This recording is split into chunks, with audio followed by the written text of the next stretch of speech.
Ayan, nakatsyempo tayo. Taniman ng mais.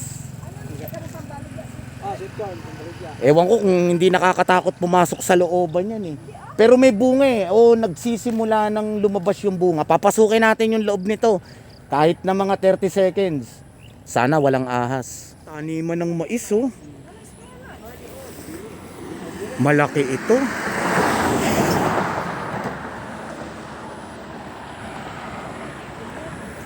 Lapitan lang natin ng konti yung ayan na ang ganda na nakakatuwa ng tingnan.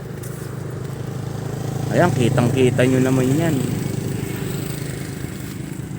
Ayun, bali nandito na sa loob yung kasi ito yung parang pinakabuhok niya eh,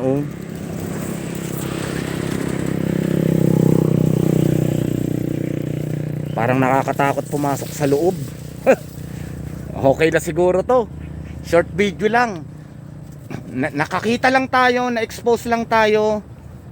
Ganito yung klase ng mais. Hindi lang natin alam kung anong klase ng variety ng mais ito eh. Pero di ba nakakatuwa.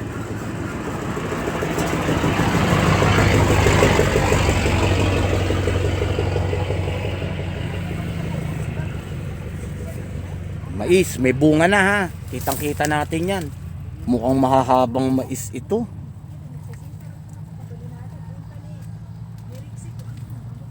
Okay, hanggang dito na lang. So, nakakatuwa Ang laki rin yan Yun lang, silaw sa araw. Hindi ko alam kung nakikita nyo. Pero hopefully nakikita nyo.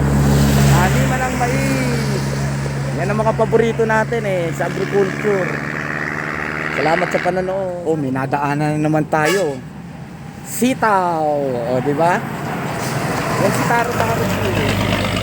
Taniman, tsaka hayop. Diyan lang naman umiikot ang content natin nandito yung parang ewan ko, may-ari o katiwala, papasukin natin yung loob nito. Nag-harvest sila ngayon Actually, naka-harvest na. Pero may mga natitira pa naman na bunga. Sige, pasok tayo dito sa loob. Yan, pasok tayo dito yung isang kahabaan ng pasilyo na yan. Babalikan natin mamaya yun naka-harvest na sila pero ikutan muna natin tong isang pasilyo lang na ito nakahabaan. Ayan ang sinasabi ko sa inyo Pag may lupang bakante, pwedeng taniman. 'Di ba? Sitaw ito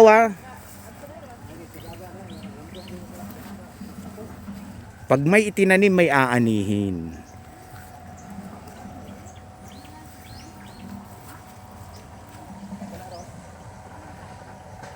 Tingnan niyo kung gaano rin kalaki ito. Hindi naman matatawag na malaking area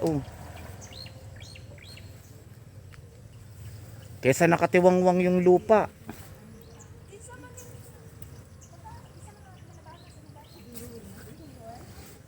Ito makakakita tayo. Ayan, ganyan yan. Ayan, may balag. Pero tali lang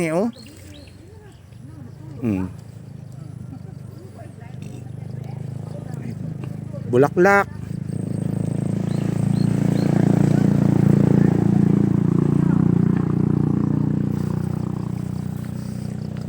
Nag-harvest na pero mamaya mabibideo natin yun yung mga hinarvest na yun. Pasukin lang natin tong isang pasilyo na ito. Yun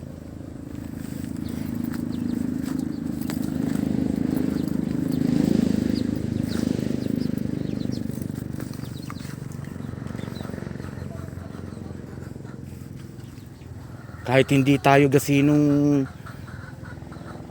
nakakakita ng sitaw malalaman natin na maganda yung bunga niya.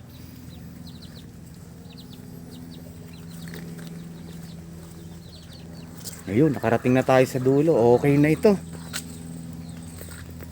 Nasilip natin pati ilalim.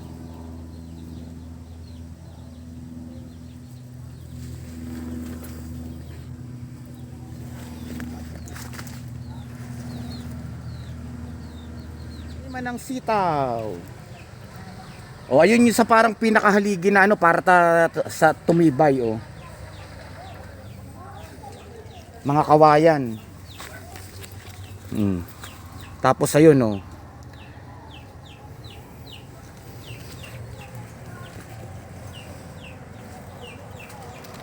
nakatsyempo tayo. Tingnan natin kung pwede na tayong mag ano ng konting panayam sa nag-harvest kanina. O yun, salamat kila ate ha. Pumayag sila na magbigay ng panayam para makapagtanong tayo yung mga dagdag kaalaman tungkol dito sa sinasabing sitaw. Ayan, nasa likod natin yung mga sitaw. Ayan, pagkaani pala, hinuhugasan pala. Tapos yan, binubungkus ng ganito. Kaya pag nakita natin sa palengke, nakaganyan na sila. Dito pa lang pala sa anihan, inaayos na nila, nililinis na. Ate, pwede ba natin malaman kung natatansya nyo lang buhat sa pagkatanim, inaabot ng ilang buwan bago lumaki? At saka yan, yung mamunga na. Mga 3 buwan po. Buhat sa pagkatanim, 3 buwan lang makakapag-harvest na. Ayun, ganun pala kabilis ang sitaw. Okay. May nilalagay ba tayo dito halimbawa fertilizer, mga pataba, ganun meron? Anong pwede nating sasabihin? Kailangan po magkataba. O hindi, ano yung klase o halimbawa anong pataba na sinasabi mo na yun? Yung fertilizer na urea ma. Urea, oo, yan parati nga yan sa mga taniman. O talaga palang napakalaking bagay at gamit ng urea na yan. Marami na tayong napasok na mga gulayan, puro urea yan. Parati nating naririnig ng urea na yan. Balis buhat sa pagkatanim lang, excuse, 3 buwan lang. Bali, itong mga naiwan na ito, kailan ulit kukuhanan yan? 2 araw lang po yung Hindi, katulad nito, humarvest tayo ngayon. O, kailan ulit, bago ulit pumitas dyan? sa linggo. Bali, mga ilang araw. 1 araw lang ang yung Pagitan? oo. May makukuhanan na naman ng bunga.